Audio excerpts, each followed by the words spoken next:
అభయ 4 గంటలకి రమ్మన్నారు, 10 నిమిషాలు లేట్ అయింది అంతే. ఈ లోపల అన్ని రెడీ కూడా చేసి పెట్టేశారు. అబ్బాయి అదిగో మెయిన్ ఎవరికి వచ్చేసాము, మసాలా పెట్టేస్తున్నాం. ఆ జీడిపప్పుకి టేస్ట్ మామూలుగా తగలదు, ఆ నెయ్యిలోని వేయిస్తేనే జీడిపప్పుకి టేస్ట్. చలో చలో చలో చలో ర చలో చలో సరదాగా సాగాలి చలో.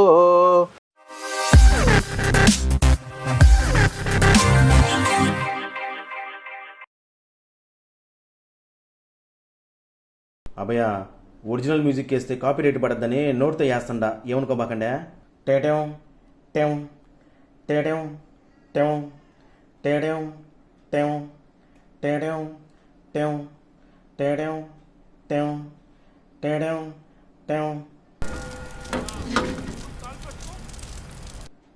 దుదుం దుమ్ దుమ్ దుదుం దుమ్ దుమ్ టెం టేటం టేటం.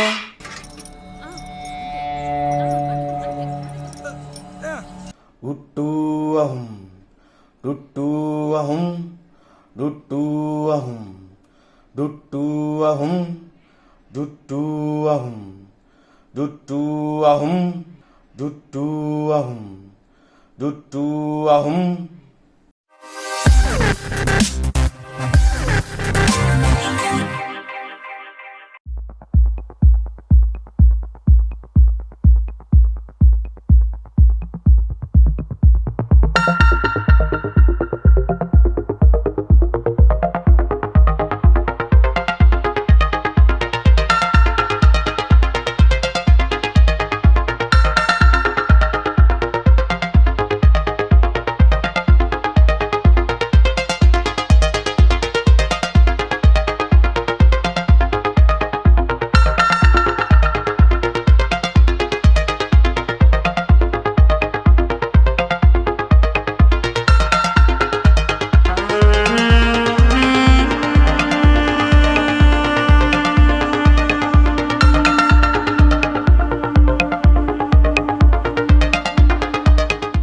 అభయ 4 గంటలకి రమ్మన్నారు, 10 నిమిషాలు లేట్ అయింది అంతే.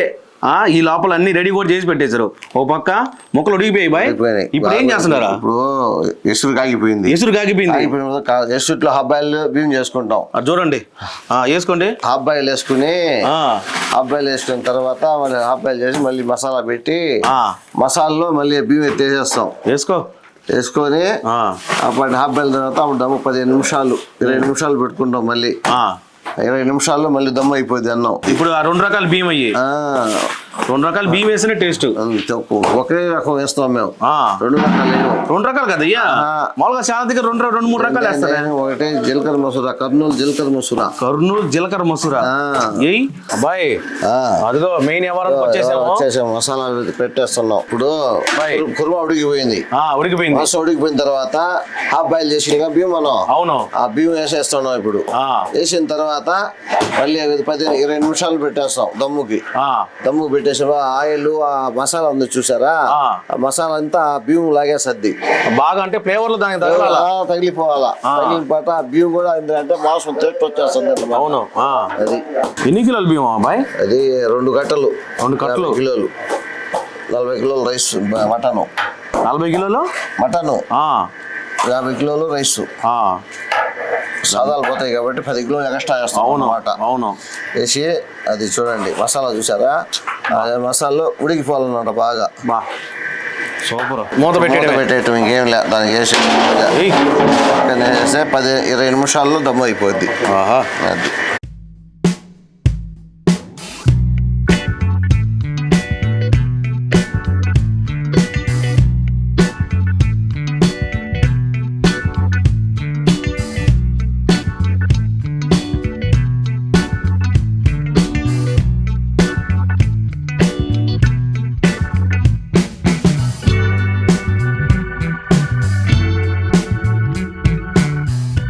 అభయ ఒక పక్క దమ్ వేసేస్తున్నారు. ఏం బాయ్?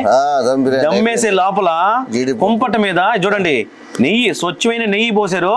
అంటే బాగా కాగింది. జీడిపప్పు అంటే చూడండి ఇట్లా మొత్తం వేసేయడం అంతే కదా, వేసేస్తున్నాం. మళ్ళా దగ్గరికి వస్తే మీకు అర్థం అవుద్ది. అబ్బా ఇదే మెయిన్ హైలైట్. జీడిపప్పులే అట్టా నెయ్యిలో బాగా మరి ఎక్కువ కాలకూడదు, మరి అటు తక్కువ కాలకూడదు. కరెక్ట్గా మధ్య రకంగా కాలితే ఆ జీడిపప్పుకి టేస్ట్ మామూలుగా తగలదు. ఆ నెయ్యిలోని వేయిస్తేనే జీడిపప్పుకి టేస్ట్. అటు కలిపి పెట్టుకుంటా ఉండాల, ఎందుకంటే మాడిపోకుండా. దమ్ము వచ్చేసింది అన్నం. అన్నం దమ్ము వచ్చింది చూడండి ఎట్టు వచ్చింది. ఇందాక ఎట్టుండింది, అవును ఇప్పుడు చూడండి ఎట్టుందో. అంతే, సూపర్ బాయ్. ఇప్పుడు ఏం చేస్తారా? అన్నం తిరగొట్టేస్తాను చూడు. మసాలా మునిగిపోయి అన్నంతో కూడా బా చూడు మెతుకు తగలకుండా వచ్చేస్తుంది అన్నమాట. పొడి పొడిగా వచ్చేయాల.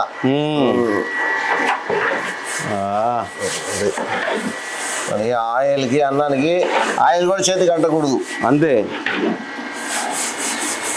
ఆయిల్ కూడా తినే కొన్ని దిక్కులేని ఆయిల్ ఇట్లా ఉంటుంది. మన బిర్యానీ జిడ్డు ఉంటుంది ఉండదు. మంది ఆయిల్ చేతి కూడా తగలదు. వేసి పిండిలా అయిపోయిన తర్వాత జీడిపప్పు వేస్తా. ఇది ఫైనల్ ప్రాసెస్ ఇది జీడిపప్పు. బా గుండ్లు జీడిపప్పు అంతే. మామూలుగా చిన్న పులుకులు గిలుకులు ఏమి మేము. అవును, అంత మొత్తం వెరైటీగా. మనిషికి 2 పడినా కూడా వెరైటీగా ఉండాలా.